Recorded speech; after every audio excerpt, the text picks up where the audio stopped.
Welcome back. Welcome back to Carving with Eric. I'm Eric, and we're going to carve this little penguin. I like these little penguins. They're relatively simple, and they're fun to do. They're a great carving project. Simple enough that most people can do that. If you have a little bit of knowledge of how to use your tools and a little bit of experience, this is something you can do. Let's start off, as always, with safety. Number one, you want to wear a glove every single time. I don't care who you are. Your best bet is to wear a glove. Safety, safety, safety, safety, safety. Coming from someone who's lost part of a finger and a thumb to a table saw accident, one of the things I'm really concerned about is safety. And so I'm going to stress that over and over and over. I cannot stress safety enough. When I'm hogging out and shaping something this size or larger, even smaller, I always wear my glove. When I get down to details and I'm working with something really, really small, then I may not always be having my glove on. But whenever I'm using a knife and I'm using a lot of heavy things, then I'm going to make sure that I am going to use my safety. In addition to having a safety glove, I also put on a safety feature on my thumb. These are thumb guards that I use, and the thumb guards are relatively simple because it doesn't take much to make one of these. What I do is I end up using these rubber gloves that you buy in bulk at the hardware store, and these things will run $10 for a set of, what is this, a pack of 8 of them.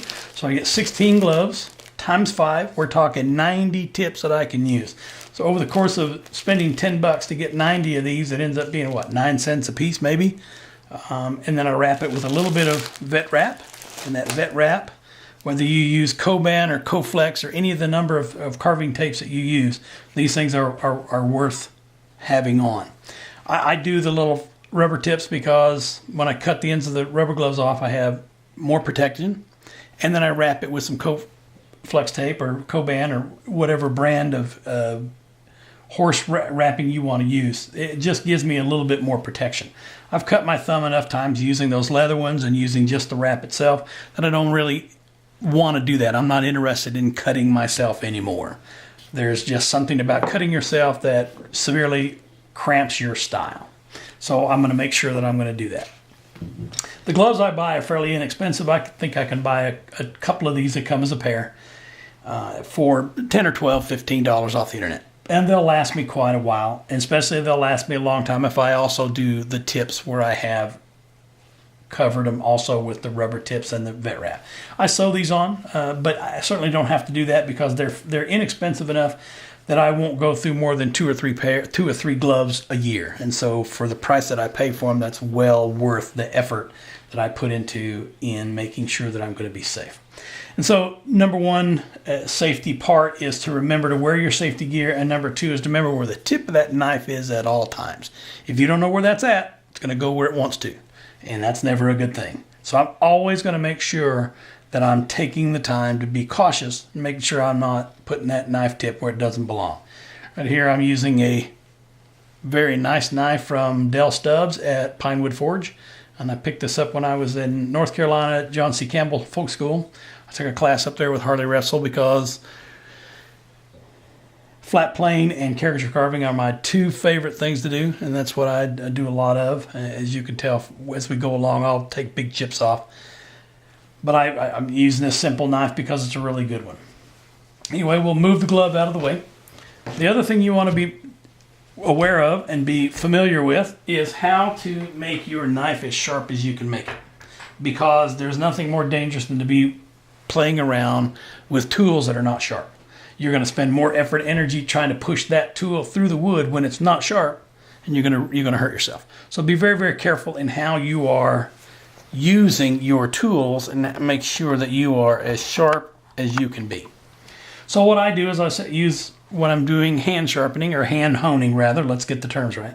Sharpening is taking metal off. Honing is removing the metal that's already been taken off. Not to get into all the squishy details about how a knife is made, but it's layers and layers and layers of atoms, how most metals are constructed. And these layers, you make them in a square, flat pattern, and then you sharpen the edges of them. And so these microscopically thin edges of the knives can be very, very thin. So regardless of what type of wood you are carving, you can break off some of these unsupported atoms at the end. They're not, I don't mean unsupported as in all alone. I mean unsupported as in, instead of being supported in a matrix of 6 or 7 sides, they're only supported on 1 or 2 or 3, so they're easy to break off. And so they get wedged in between the layers of wood, layers of metal, and as they get wedged in there, they spread the metal apart, making it harder and harder to get through the wood. So what you want to do is take your knife, even though it's technically doesn't need resharpening, it needs honing.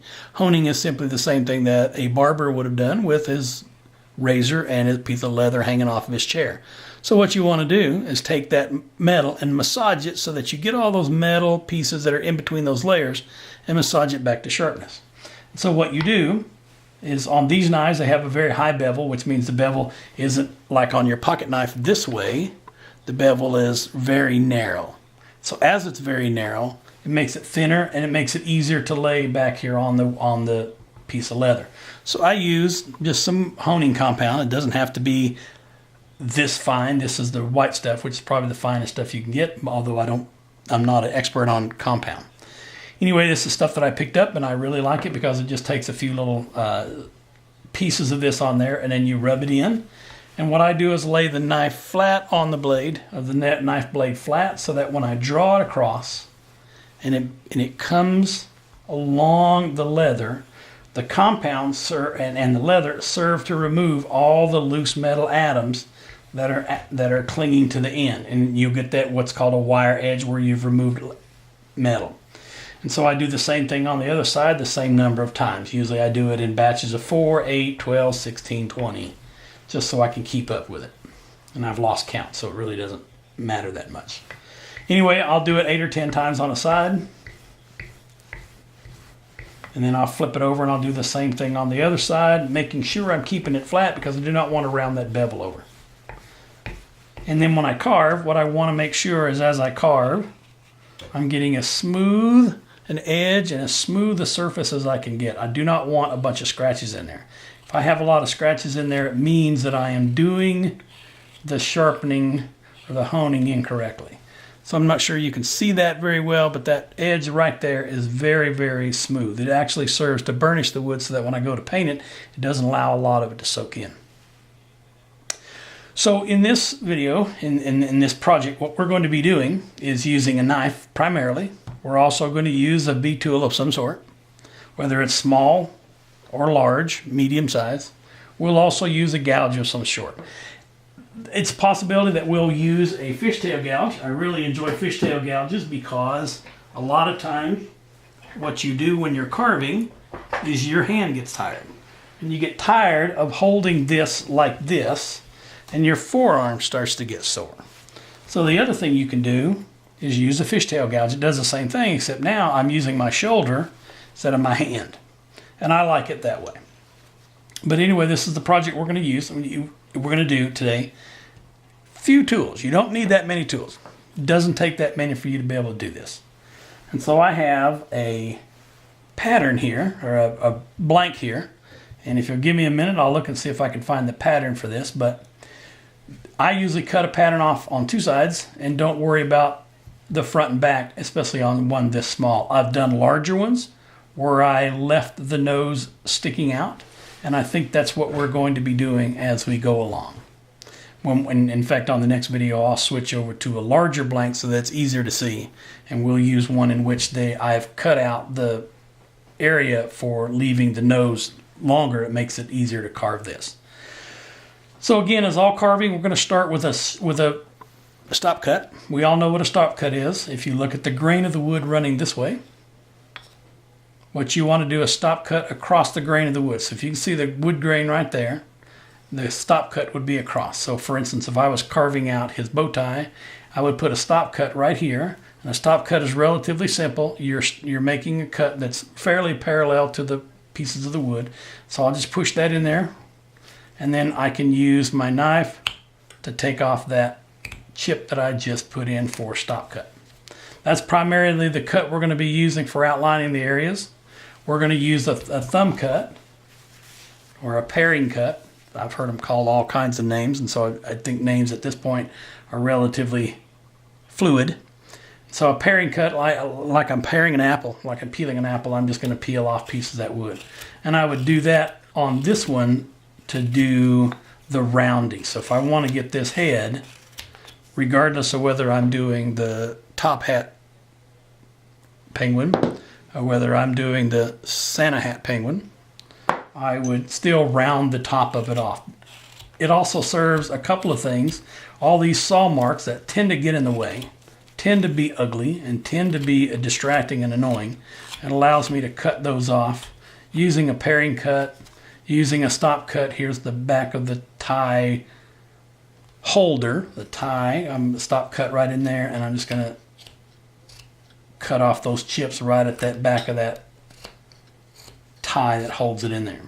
And so a stop cut is just simply parallel or perpendicular, sorry if I use parallel, or perpendicular to the grain of the wood. And those are the two primary cuts that we're going to use. Along the way, we'll do a few other cuts, and I'll teach you those as we need to, but that's enough for right now, and we'll work on that and call that good. Anyway, I'll switch to the other blank that I want to use, and I'll show you how we're going to do that, because it's going to leave the nose higher and not have to make you remove a lot of this wood on this one, because trying to get a nose out of a flat space is really difficult, especially if you're fairly new to carving. So I'll see you on the next video and talk to you then.